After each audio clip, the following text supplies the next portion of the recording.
la CATSA, c'est un outil d'observation directe auprès de la personne. Il a plusieurs objectifs. Il peut venir contribuer au diagnostic parce que souvent, lorsqu'on rencontre des parents qui ont des jeunes enfants, ils vont se questionner sur les aspects auditifs chez leurs enfants. Est-ce qu'ils entendent bien ?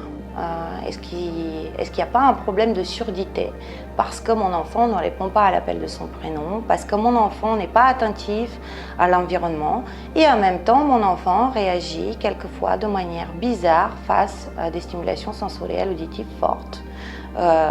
Il est très intéressé par les sirènes, il va passer son temps à écouter le frigo tourner. Il va explorer de manière en détail la pluie qui tombe, mais qui par ailleurs ne répond pas à l'appel de son prénom quand je le sollicite, qui ne rentre pas dans la communication par le langage. Et donc la plupart du temps, ce sont des parents qui se questionnent sur la question de la surdité, sur la question de l'installation du langage et sur la présence de certaines recherches sensorielles auditives, l'enfant qui va, par exemple, manipuler les objets de manière atypique, sensorielle, et qui va s'attacher à l'écoute des bruits que ces objets produisent, qui ne sont pas forcément des objets qui produisent des sons ou de la musique, hein.